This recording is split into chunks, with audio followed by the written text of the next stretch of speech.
السلام عليك يا أبا عبد الله. لا حول ولا قوة إلا بالله العلي العظيم. أعوذ بالله من الشيطان اللعين الرجيم. بسم الله الرحمن الرحيم. الحمد لله الذي جعل الحمد مفتاحا لذكره وسببا للمزيد من فضله ودليلا على آلائه وعظمته، ثم الصلاة والسلام على أشرف بريته حافظ سره ومبلغ رسالاته وأمين وحيه أبي القاسم المصطفى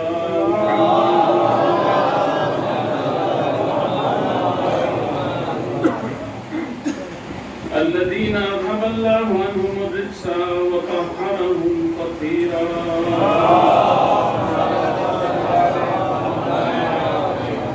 سيما بقية الله في الأرضين ولعنة الله على أعدائهم أجمعين. أما بعد فقد قال الحكيم في محكم كتابه ومتقن خطابه. بسم الله الرحمن الرحيم. يا أيها الذين آمنوا كونوا أنصار الله. صلاة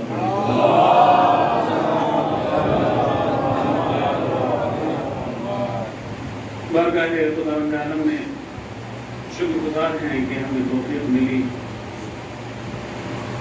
کہ ہم محمد و آل محمد کا ذکر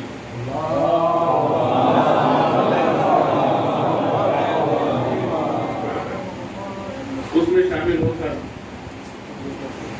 فرش ادا پر حاضر ہوں. یہ ایک سعادت ہے. کل سے جو ہماری گفتگو کا سلسلہ شروع ہوا اس میں ہم نے سورہ صف کی آیت کو سرنامہ سخن بنایا، جس میں خداوند عالم یہ ارشاد فرما رہا ہے کہ اے صاحبان ایمان اللہ کے انصار بن جاؤ، اللہ کے مددگار بن جاؤ، اللہ کے نصرت کرنے والے بن جاؤ. میں نے اس آیت کے حوالے سے جو محسوس کیا وہ یہ کہ چونکہ اس طرح کی باتیں عام طور پر منبر پہ نہیں کی جاتی اور بعض اوقات ہوتا یہ ہے کہ سننے والے کو بھی اور سنانے والے کو بھی کہیں کہیں بار خاطر گزرتا ہے.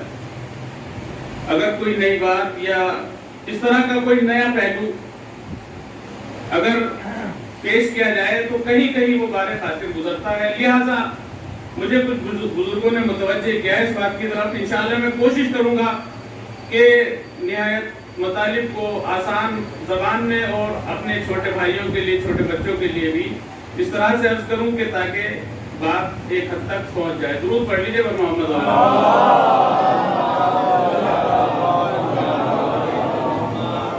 کل کی گفتگو ہماری اس نتیجے تک پہنچی تھی کہ اللہ نے صاحبان ایمان کو یہ حکم دیا ہے کہ اللہ کے انصار بنو. ایرا غیرہ سے اللہ نے گفتگو نہیں کی بلکہ صاحبان ایمان سے یہ کہا ہے کہ تم اللہ کے مددگار بن جاؤ، دین الہی کے نصرت کرنے والے بن جاؤ. اور یہ وہ کوالٹی ہے اور یہ وہ صفت ہے کہ جو ہر کسی میں پائی بھی نہیں جاتی. ہم نے کربلا والوں سے یہ پیغام سیکھا ہے کہ اللہ کے دین کی نصرت ہمیں کیسے کرنا ہے. یعنی اگر ہم اللہ کے دین کی نصرت کرنا چاہتے ہیں، اپنے آپ کو صاحبان ایمان کے زمرے میں شامل کرنا چاہتے ہیں، تو ہمیں کربلا والوں کے کردار کو سامنے رکھنا ہے اور اس میں اپنے کردار کو ہمیں بنانا ہے اور سنوارنا ہے. کربلا والوں کے کردار میں جو چیز ہمیں بحسن و خوبی نظر آتی ہے، کچھ بہت سامنے کی چیزیں جو دو چار ہیں وہ اپنے چھوٹے بھائیوں کے لیے کہ دیکھیے جناب حبیب ابن مظاہر مولا امام حسین کے بچپن کے ساتھی اور صحابی دوستوں میں سے ہیں. یہ وہ آپ کا صحابی ہے، وہ جانثار ہے کہ جب خبر شہادت پائی ہے مولا نے جناب حبیب کی تو ایک مرتبہ اپنے اصحاب سے مخاطب ہو کے کہا کہ یہ وہ میرا صحابی تھا جو ایک شب میں مکمل قرآن ختم کر لیا کرتا تھا. انصار حسینی میں جو بھی شامل ہے وہ کوئی معمولی ناصر نہیں ہے، معمولی مددگار نہیں ہے، اس میں کوئی نہ کوئی کوالٹی اس طرح کی پائی جاتی ہے کہ وہ اپنے آپ میں ایک خاص ہے۔ تو اگر ہمیں عام نہیں بننا ہے، خاص بننا ہے، اور یقیناً جو صاحب اعضا ہے، جو فرش اعضا پہ آ گیا، وہ عام ہوتا بھی نہیں ہے، وہ خاص ہوتا ہے۔ تو یہ اپنے آپ میں آپ طے کر لیجئے کہ جب ہم خاص بن کے فرش اعضا پہ آ گئے ہیں تو ہمیں یہاں سے کیا لے کے جانا ہے؟ ہمیں کربلا والوں کی سیرت لے کے جانا ہے، ان کو کردار اپنے کردار میں بسانا ہے، یہ اس فرش اعضا کا مقصد ہے۔ اور انشاءاللہ اگر یہ فرش اعضا کا مقصد حاصل ہو جاتا ہے تو پھر ہمارے آنے والے دن گزشتہ دنوں سے ہمارے آنے والے دن بہتر ہو سکتے ہیں، اور یہی یقیناً اس فرش اعضا کا مقصد ہے۔ تو آپ نے محسوس کیا کہ وہ حبیب کہ جو ایک شب میں قرآن کی تلاوت کر لیا کرتا تھا، آج ہم حبیب کا نام لینے والے، ان کا ذکر کرنے والے، ان کا ماتم کرنے والے، ان کی یاد منانے والے قرآن سے کتنا وابستہ ہیں۔ شب عاشور میں نے کل عرض کیا تھا، آیت اللہ بہجت نے فرمایا کہ یہ عزا خانے خیام حسینی ہیں، ان کو معمولی نہ سمجھو۔ ان خیام حسینی میں آپ نے سنا ہے کہ عبادت کی، تلاوت قرآن کی اصحاب حسینی کے خیموں سے اس طریقے سے آوازیں بلند ہو رہی تھی کہ جس طریقے سے شہد کے چھتے سے مکھیوں کے بھنبھنانے کی آوازیں بلند ہوتی۔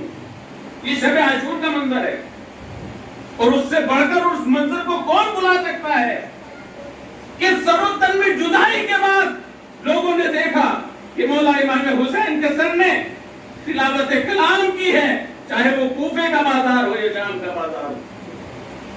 یعنی مولا نے یہ بتایا کہ دیکھو قرآن ہمارے ساتھ اس طرح سے ہے کہ سر و تن میں جدائی کے باوجود بھی ہم قرآن سے جدا نہیں ہو سکتے۔ جب مولا امام حسین کا یہ درہ امتیاز ہے کہ سر و تن میں جدائی کے باوجود وہ قرآن سے الگ نہیں ہے، تو ایک چاہنے والے کو چاہیے کہ اس کے دنوں رات گزرے تو قرآن کے ساتھ گزرے۔ ایسا نہ ہو کہ دن گزرتا رہے، رات گزرتی رہے اور قرآن سے ہمارا کوئی رابطہ نہ ہو۔ ہمیں چاہیے کہ اگر ہم کربلا والوں کی طرح اپنے کردار کو بنانا چاہتے ہیں، اور ہمیں بنانا چاہیے، کیونکہ ہمارا یہ افتخار ہے اور سب سے بڑا افتخار ہے کہ ہم حسینی ہیں۔ حسینی ہونے کا مطلب ہی یہ ہوتا ہے کہ ہم ان کے راستے پہ ہیں۔ جو کردار کربلا والوں نے پیش کیا، ہم اس کردار کے فالو کرنے والے ہیں۔ لیکن افسوس کا مقام یہ ہے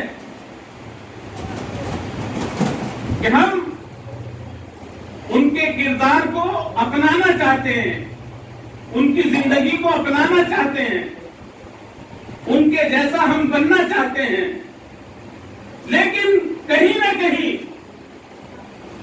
غفلت اور عدم توجہ یہ کہیں نہ کہیں ہمارے آگے آ جاتی ہے۔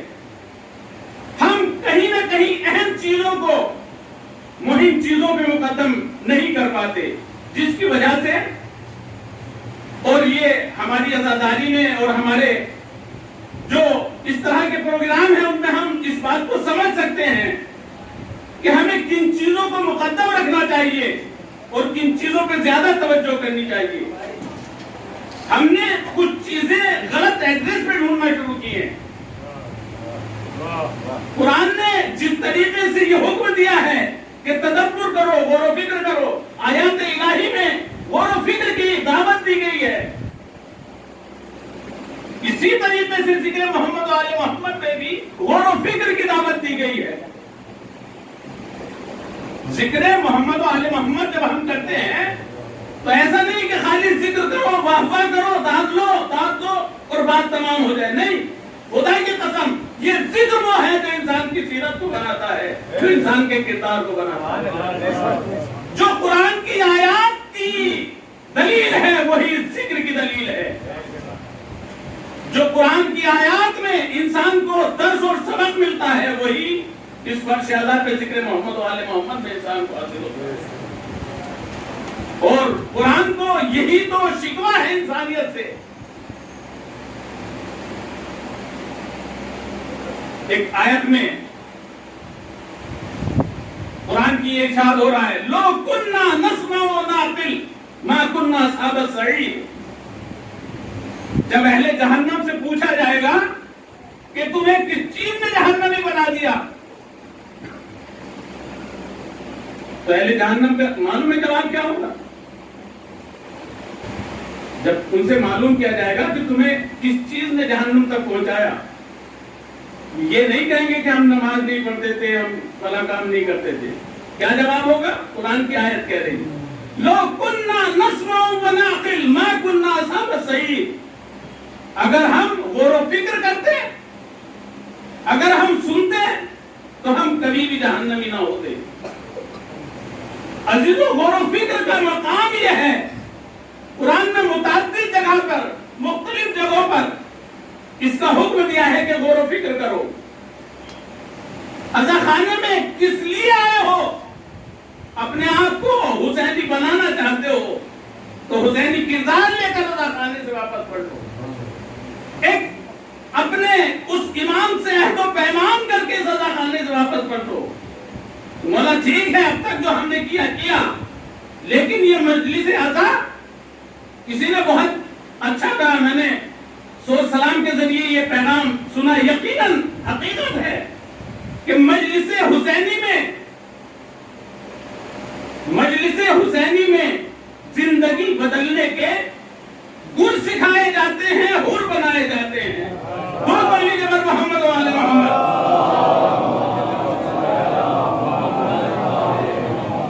یہ مجلس حسینی ایسی ہے کہ جہاں زندگی میں انقلاب پیدا کیا جاتا ہے، زندگی کو بدلا جاتا ہے. اور یہاں سالوں کا فاصلہ، سالوں کا سفر لمحوں میں طے کیا جاتا ہے. مولا امام رضا علیہ السلام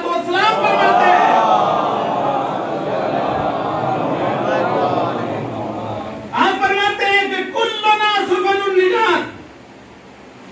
آپ نے وہ حدیث یقیناً سنی ہے کہ پیغمبر اکرم نے فرمایا کہ ان الحسین مصباح الہدی و سفینۃ النجات. لیکن ہمارے آخری امام فرماتے ہیں کہ ہم سب کے سب سفینہ نجات ہیں، ہم سب کے سب کشتی ہدایت ہیں. ولیکن سفینۃ الحسین اسرع واوسع. لیکن جو سفینہ نجات حسین کی کشتی ہے اس میں بہت زیادہ وسعت پائی جاتی ہے. وہ بہت تیزی کے ساتھ انسان کو منزل مقصود تک پہنچا دیتی ہے. اور اگر کسی کو یقین نہ آئے تو شب عاشورہ کے دیکھ لے کہ کس طریقے سے ایک بھٹکے ہوئے کو چند لمحوں میں حور بنا دیا گیا. جو لعنت اللہ تھا اس کو چند لمحوں میں علیہ السلام بنا دیا گیا. درود پڑھ لیجیے پر محمد و آل محمد.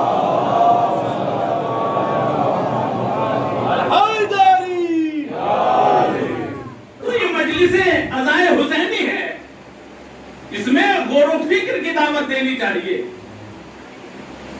اور جس طرح قرآن ہمیں غور و فکر کی دعوت دیتا ہے، اسی طریقے سے ذکر محمد و آل محمد میں بھی ہمیں غور و فکر کرنا چاہیے.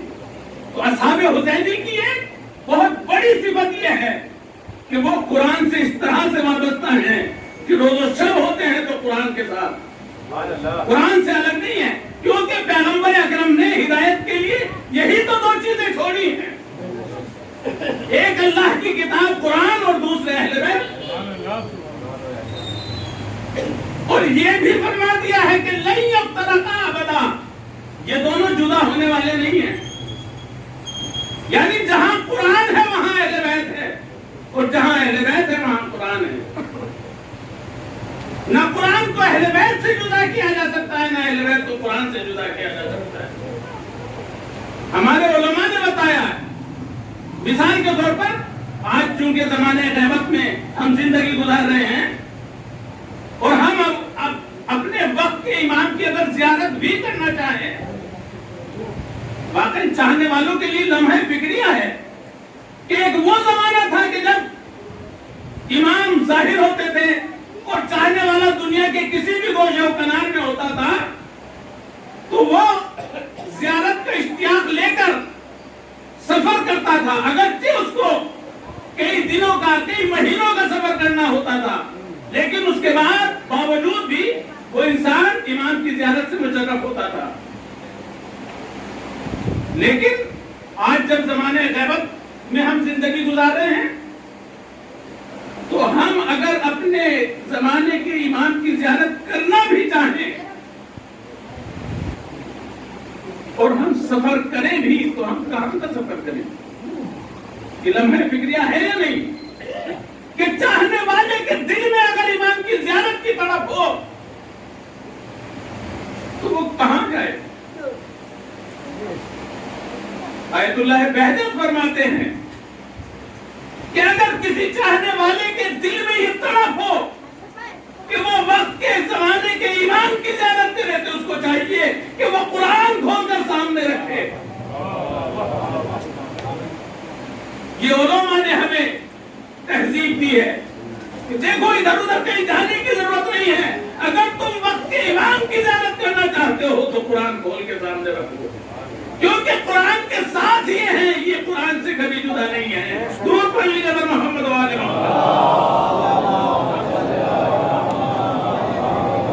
بس یہ لمحہ فکریہ ہے کہ ہمارا نوجوان قرآن سے کتنا وابستہ ہے، کتنا قرآن اس کی زندگی میں ہے، کتنا روز و شب وہ قرآن کے ساتھ کرتا ہے۔ یہ لمحہ فکریہ ہے کہ اگر واقعی اہل بیت کی محبت اور طلب اس کے دل میں ہے تو وہ کتنا روز و شب قرآن کے ساتھ ہے۔ اور یہی اگر انسان اپنا محاسبہ کر لے تو بس زندگی کے لیے یہ شاید اپنے آپ کو بدلنے کے لیے ایک بہترین موقع ہو سکتا ہے۔ عزیز قرآن نے متعدد جگہ پہ یہ شکوہ کیا ہے کہ انسان غور و فکر نہیں کرتا، انسان توجہ نہیں کرتا، انسان غافل ہو جاتا ہے۔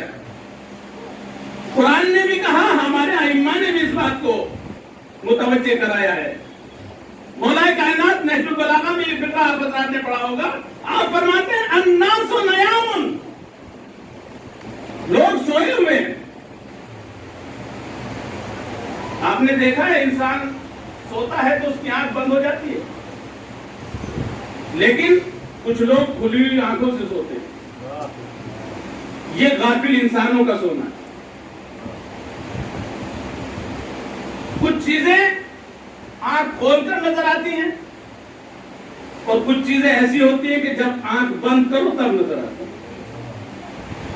تو عزیزوں، مولا کائنات فرماتے ہیں الناس نیام اذا ماتوا انتبہوا، لوگ سوئے ہوئے ہیں اور جب یہ مریں گے تب یہ جاگیں گے۔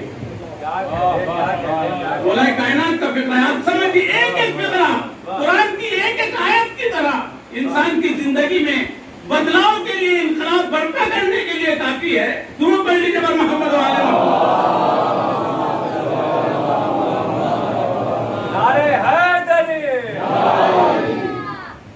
یہ معرفت کی وہ منزلیں ہیں کہ اگر ہم توجہ اور اپنے آپ کو غفلت سے نکال لیں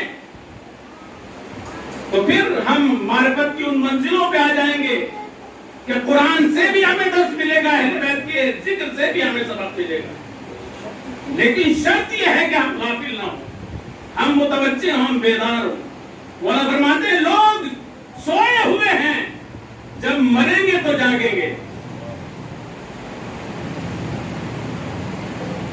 ہمیں چاہیے کہ ہم معرفت کے ساتھ زندگی گزاریں۔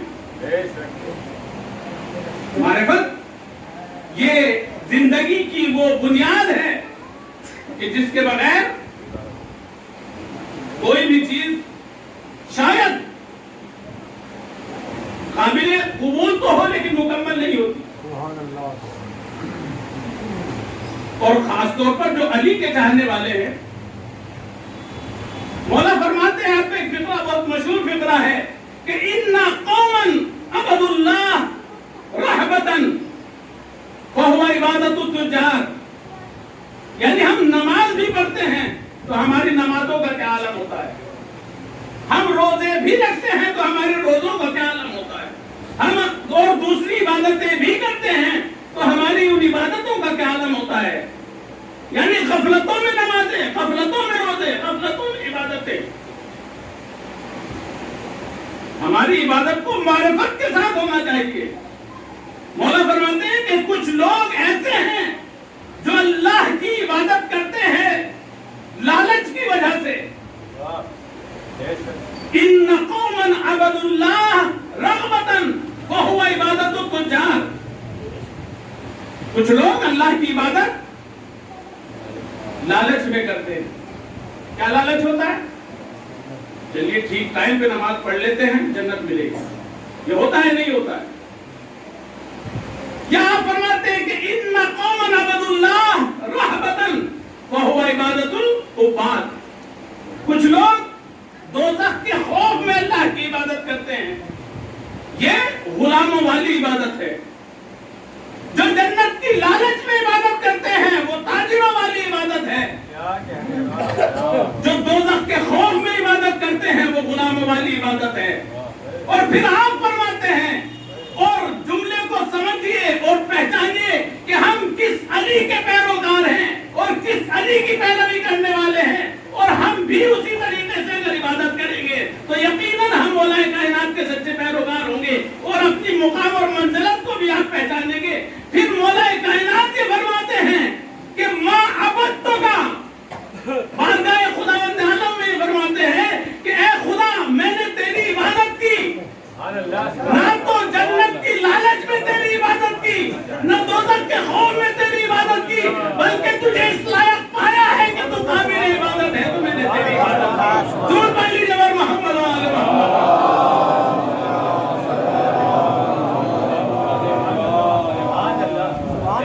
ہم اگر عبادتیں بھی کرتے ہیں تو ان عبادتوں کا عالم آپ کو معلوم ہے. جس کا علی جیسا امام ہو اگر وہ بھی عبادتوں کے وہ بھی لالچ میں کرے عبادت، وہ بھی خوف میں کرے عبادت، تو پھر ہم میں اور غیروں میں فرق کیا رہ جائے گا؟ ہم اگر واقعاً سچے پیروکار ہیں اہل بیت علیہ السلام کیوں ہیں؟ بس توجہ کی ضرورت ہے، غفلت سے نکلنے کی ضرورت ہے کہ ہماری عبادت کس طریقے کی عبادت ہونا چاہیے. اور کربلا والے یہ بہترین نمونہ ہے، بہترین کردار ہیں. اگر ہم چاہتے ہیں کہ ہم اپنے آپ کو نصرت دین الہی کے لیے آمادہ کریں تو ہمیں کربلا والوں کا کردار اپنانا ہوگا. ہمیں اہل بیت کی سیرت کو اپنانا ہوگا. ہمیں اہل بیت کی سیرت کو پڑھنے کے بعد اس سے سبق حاصل کرنا ہوگا.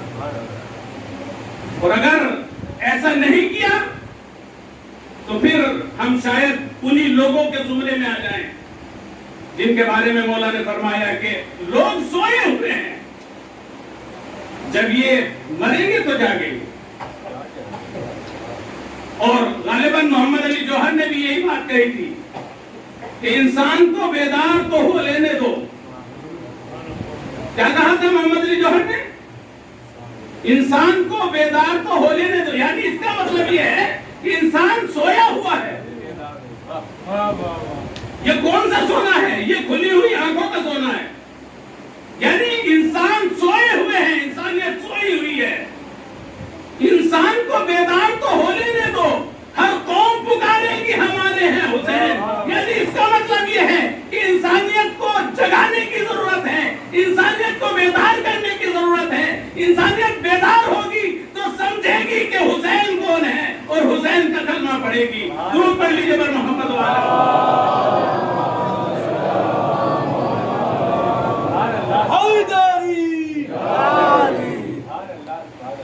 عزیزو، قرآن کو یہ شکوہ ہے، اہل بیت کو یہ شکوہ ہے کہ ہم بیدار نہیں ہیں، ہم متوجہ نہیں ہیں. ہمیں بیدار ہونے کی ضرورت ہے، ہمیں اس بات کو سمجھنے کی ضرورت ہے. دیکھیے میں کل کی گفتگو سے تھوڑا سا اپنی گفتگو کو ملانا چاہ رہا ہوں. صاحب ایمان کی ایک صفت یہ ہے کہ وہ انصار اللہ بن کے زندگی گزارتا ہے. اچھا اللہ کو نصرت کی ضرورت کیا پڑی اس نادار اور کمزور اور ناتواں انسان کی نصرت کی اللہ کو ضرورت کیا پڑی؟ اچھا کیا چیز بچانی ہے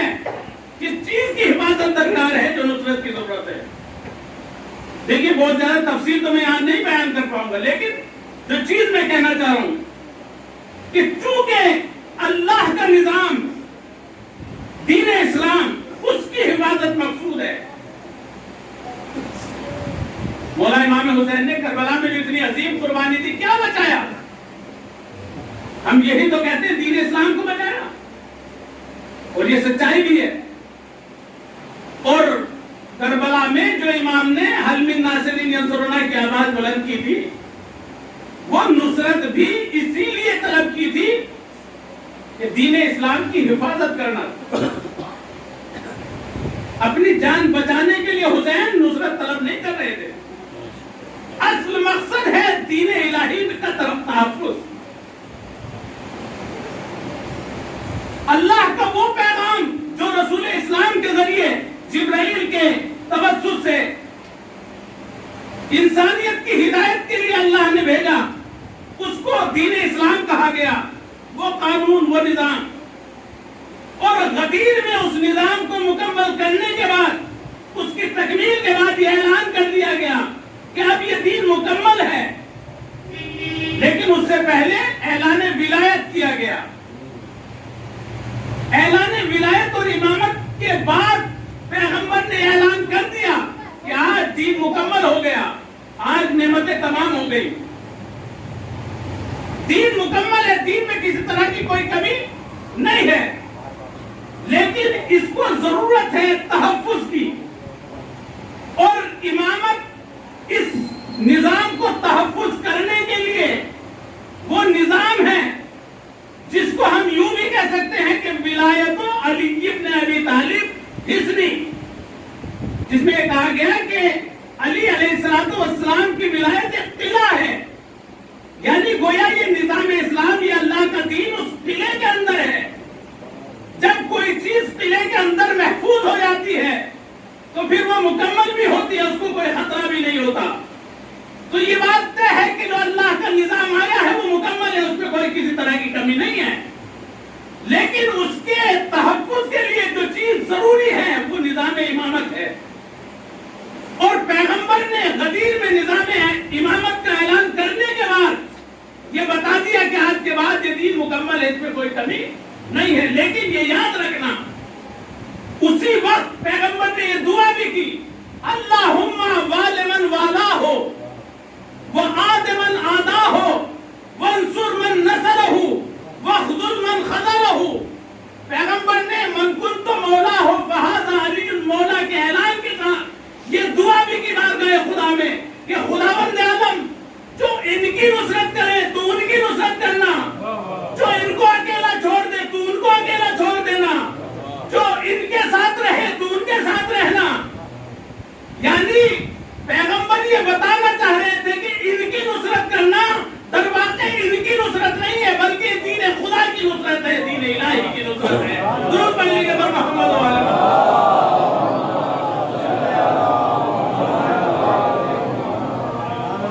آج جو آپ کو یہ دعوت دی جا رہی ہے، قرآن کا یہ پیغام ہے، قرآن کا یہ اعلان ہے، قرآن کا یہ حکم ہے کہ یا ایھا الذین آمنوا کونوا انصار اللہ، اے صاحبان ایمان اللہ کے مددگار بنو. آپ کو جو یہ دعوت دی جا رہی ہے، اس لیے دعوت دی جا رہی ہے تاکہ آپ اپنے امام وقت کے ساتھ رہو، امام وقت سے الگ نہ چلے جاؤ. اچھا، تاکہ بچوں کے ذہن بھی وہاں تک پہنچ جائے، میں اور تھوڑا سا وضاحت سے بیان کروں. دیکھیے، امام کی ہمراہی، امام کے ساتھ ہونا، اس کا مطلب کیا ہے؟ مثلا ہم نماز کے لیے جاتے ہیں مسجد میں، اور وہاں ہم چند رکعت نماز جب امام کی ابتدا میں پڑھتے ہیں تو ہوتا یہ ہے کہ اگر امام قیام میں ہوتا ہے تو ہم قیام میں ہوتے ہیں، امام رکوع میں ہوتا ہے تو ہم رکوع میں ہوتے ہیں، امام سجدے میں ہوتا ہے تو ہم سجدے میں ہوتا ہے. یہ فیکٹ ہے. یعنی اگر آپ امام کے مقتدی ہیں تو آپ اسی حالت میں ہوں گے کہ جس حالت میں امام ہوگا. لیکن اگر امام قیام میں ہو اور آپ بیٹھے ہوں تو آپ امام کے مقتدی نہیں کہلا سکتے. تو اگر آپ امام کی ابتدا میں ہیں، یہ 2 رکعت نماز پڑھنے کے لیے اگر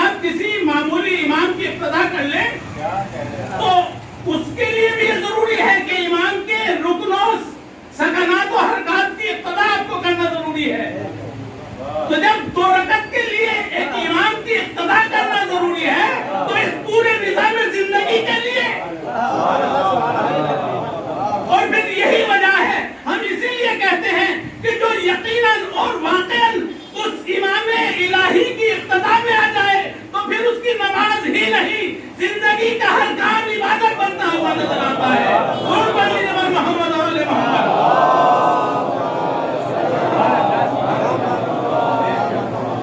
لیکن شرط یہ ہے کہ امام کی اقتدا ہو. ایسا نہ ہو کہ امام تو کھڑا ہو رہا بیٹھے رہیں. نہیں, اگر امام نے قیام کیا ہے تو آپ کو بیٹھنا نہیں ہے. نے فرمایا ہے هو يملأ الارض قسطا وعدلا كما ملئت ظلما وجورا. وہ آنے والا جب آئے گا تو اس ظلم و جور سے بھری ہوئی دنیا کو عدل و انصاف سے بھر دے گا. تو اگر ہم اس امام کی اقتدا میں ہیں تو ہمیں نہ خود ظلم و جور میں شامل ہونا ہے, بلکہ ہمیں عدل و داد اور انصاف کے لیے اپنے آپ کو قدم کو آگے بڑھانا ہے. نہ ہم خود ظلم کریں گے نہ ظلم ہونے دیں گے. یہی کربلا کا بھی پیغام ہے, یہی منتقم خون حسین حضرت حجت کے قیام کا بھی پیغام ہے.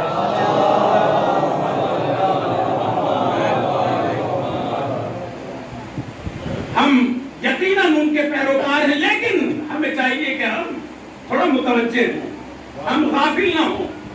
ہمیں سوچنا ہے کہ ہم جس امام کے زمانے میں زندگی گزار رہے ہیں وہ امام ہم سے کیا چاہتا ہے, اس امام کی ہم سے کیا طلب ہے. بس آخری بات کہہ کے اپنی گفتگو تمام کر رہا ہوں. شیخ مفید وقت کا بہت بڑا مرجع,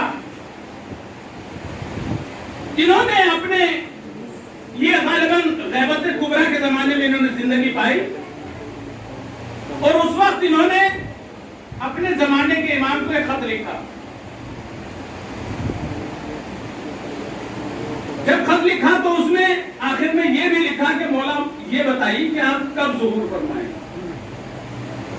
اچھا, ہر چاہنے والے کے دل میں یہ سوال ہوتا ہے کہ ہمارے زمانے کا امام پردہ غیب میں ہے تو وہ کب تشریف لائیں گے, وہ کب ظہور کریں گے. شیخ مفید نے جہاں اور دوسری چیزیں لکھی اپنے زمانے کے امام کو, وہی آپ نے یہ بھی لکھا کہ مولا یہ بتا دیجئے کہ آپ کب ظہور فرمائیں گے. مولا کا یہ خط امام کی خدمت میں پہنچا. عام طور پہ یہ ہوتا تھا کہ امام جو خط و کتابت ہوتی تھی وہ اپنے نائب خاص سے اس خط و کتابت کو, یعنی آپ خود کسی خط کا جواب نہیں دیتے تھے بلکہ نائب کو حکم دیتے تھے, آپ املا کرتے تھے اور نائب اس کو لکھا کرتا. لیکن جب شیخ مفید کا خط پہنچا ہے تو امام بنفس نفیس, اور وہ جو توقی میں لکھا ہے اس میں یہ جملے آئے ہیں کہ اے شیخ مفید, اللہ نے مجھے یہ اجازت دی ہے کہ میں آپ کو خود اپنے ہاتھوں سے خط لکھوں. اور امام نے خود اپنے ہاتھوں سے وہ خط لکھا, اور خط کے آخر میں شیخ مفید کے اس سوال کا جواب دیا جو ہر چاہنے والے کے دل کی طرح. اور شیخ مفید نے امام نے شیخ مفید کے لیے لکھا کہ ہم آ جائیں, لیکن ہمارے چاہنے والوں میں جو دو عیب پائے جاتے ہیں ان کی وجہ سے ہمارا ظہور نہیں ہوتا. وہ عیب کیا ہے عزیزو, سنیں گے اسی پہ بات تمام ہو. اس میں آپ نے لکھا کہ ایک چاہنے والوں میں آپس میں ہم دلی اور اتفاق کم ہے, اور دوسرے ہماری اطاعت کا جذبہ کم. شیخ مفید, اگر ہمارے چاہنے والوں میں ہماری اطاعت کا جذبہ اور آپس میں ہمدلی پائی جائے تو ہمارے ظہور میں تاخیر ہو. عزیزو, اس فرش ادا کا یہ پیغام لے کے جائیں کہ ہمارے زمانے کا امام ہم سے کیا چاہتا ہے. ایک تو ہمیں یہ چاہیے کہ اپنے اندر یہ جذبہ پیدا کرے کہ ہمیں اپنے زمانے کے امام کی اقتدا کرنا ہے, ان کی اطاعت کرنا ہے. اور دوسرے یہ کہ ہمیں ہم دل ہونا چاہیے, ہمیں متحد اور یکساں ہونا چاہیے, ہمارے درمیان کوئی اختلاف اور انتشار نہ ہو. سبحان اللہ, سبحان اللہ. یہ دو اہم پیغام ہیں امام کے اس خط میں. اور علامہ امینی نے جو اہل بیت کے چاہنے والوں کی شیعت کی جو پہچان بتائی ہے، ان میں 2-3 چیزیں جو انہوں نے گرائی ہیں. علامہ امین جو صاحب الغدیر ہے، جنہوں نے امامت کے حوالے سے ایک عظیم کتاب لکھی، وہ کہتے ہیں کہ اگر چاہنے والے کو اپنے بارے میں یہ طے کرنا ہے کہ وہ کتنا ان کا پیروکار ہے، وہ کتنا ان کا چاہنے والا ہے، تو وہ اپنے بارے میں غور کرے کہ ان کا چاہنے والا ڈرتا نہیں ہے، وہ شجاع ہوتا ہے، بہادر ہوتا ہے. دوسرے، وہ کنجوس نہیں ہوتا، وہ سخی ہوتا ہے. اور تیسرے جو فرماتے ہیں کہ وہ غیرت مند ہوتا ہے، بے غیرت نہیں. شیعہ ہونے کی ایک علامت یہ ہے کہ وہ غیرت مند ہوتا ہے، بے غیرت کبھی شیعہ نہیں ہوتا. بس عزیزو، گفتگو تمام ہو. صاحبان عزا، اب زمانہ وہ ہے کہ جب زینب کی مصیبتوں کے دن اور کائنات میں امام سے بڑھ کر کوئی غیرت مند ہو سکتا ہے؟ فارس غیرت کائنات ہم میں سے معمولی افراد بھی جو تھوڑا غیرت رکھتے ہیں، وہ خاص طور پر اپنے خانوادے، اپنے گھرانے کی جو مستورات ہیں، ان کی عزت و احترام کا بڑا خیال رکھتے ہیں، بڑی پاسداری کرتے ہیں، اور وہ کبھی بھی یہ گوارا نہیں کرتے کہ کوئی ان کی بے حرمتی کرے، کوئی ان پر غلط نظر ڈالے. لیکن اللہ نے غیرت کائنات، عابد بیمار سید سجاد نے وہ مناظر ہے کہ جس نے ان منظر کو یاد کیا ہے. کربلا کے بعد اہل بیت کی اسیری، اہل بیت کی بے رضائی، یہ وہ ستم ہے، یہ وہ مصیبتیں ہیں کہ جس نے یاد کیا ہے اس کو یاد. جناب زینب ابھی چند برس کی ہے، بابا کے زانوں پہ بیٹھی ہے. زینب کے سر سے ردا سرک گئی، باپ نے سر کا بوجھا لیا، باتوں کا بوجھا لیا، اور آنکھوں سے بے ساختہ آنسو بہنا شروع ہوئے. زینب کو اپنے کلیجے سے لگا کے علی کہتے ہیں، میری لاڈلی، مجھے وہ دن یاد آ رہا ہے کہ جب ان بازوؤں میں حسن باندھی جائے گا. زینب کے بے رضائی کو یاد کر کے وقت کا امام علی جیسا امام رویا. علی جیسا امام اس منظر کو یاد کر کے رہا ہے. لیکن سوچو جس وقت کے علی نے اپنی آنکھوں سے وہ منظر دیکھا،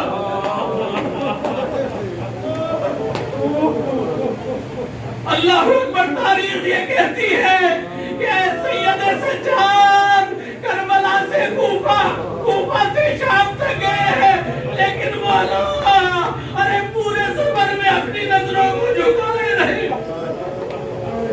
سید سجاد اپنی آنکھوں کو نہ اٹھا سکے.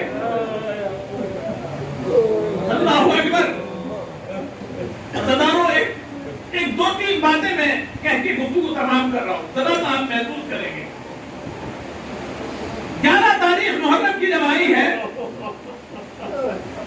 آپ اس بات کو محسوس کریں گے کہ کربلا سے کوفے کا جو فاصلہ ہے تقریباً 80 کلومیٹر کے قریب ہوتا ہے. جو حضرات کربلا میں مشرف ہوئے ہیں، جو کوفے میں گئے ہیں، وہ اس بات کو بہتر سمجھ سکتے ہیں کہ 80 کلومیٹر کا یہ فاصلہ ان ظالموں نے، ان مظلوموں نے صبح سے شام تک طے کیا ہے، اور وہ بھی کسی آرام دہ سفر میں نہیں، بلکہ بے قضا اونٹوں میں اہل حرم کو انعام کے لالچ میں ظالموں نے یہ 80 کلومیٹر کا فاصلہ صبح سے شام تک طے کیا. عزیزانو سنیں گے، جب یہ اسیروں کا قافلہ دروازہ کوفہ پہ پہنچا ہے تو شام ہو چکی تھی۔ ابن زیاد نے قافلے کے سردار سے یہ کہلوایا کہ ابھی شام ہو چکی ہے، اس قافلے کو دروازے شہر پہ روکا جائے۔ کوفے کے دروازے پہ قافلے کو ٹھہرا دیا گیا۔ مجھے سن 35 ہجری کا کوفہ یاد آیا، جب مولا کائنات نے 35 ہجری میں کوفے کو اپنا دارالخلافہ بنایا تو اس وقت اپنے دونوں بیٹوں حسن اور حسین سے اپنے اہل حرم کو کہا کہ جاؤ مدینے سے اہل حرم کو لے کے آؤ۔ اور جب اہل حرم کا یہ قافلہ علی کے زمانے میں دروازہ کوفہ پہ پہنچا تو اس وقت دن کی کچھ روشنی تھی۔ علی نے پیغام بھجوایا کہ ابھی وہاں پہ ٹھہراؤ، میں نہیں چاہتا ارے دن کی روشنی میں میرے اہل حرم کوفے کے بازار میں آئے۔ ارے جب 61 ہجری آئی، ارے ظالم ابن زیاد کہلاتا ہے، ارے میں نہیں چاہتا رات کی تاریکی میں اہل حرم۔ اللہ اکبر، ارے پوری رات یہ قافلہ دروازہ کوفہ پہ رہا۔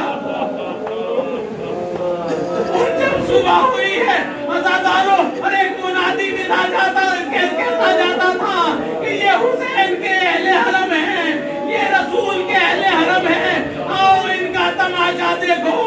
اور ایک مرتبہ سلمہ کہتی ہے، ایک مرتبہ کلثوم کہتی ہے، اے اہل کوفہ، ارے کیا تمہیں شرم نہیں آتی؟ یہ اہل بیت رسول ہے، تم کس کو نگاہ بھر کے دیکھتے ہو؟ ارے تم کس کو نظریں اٹھا اٹھا کے دیکھتے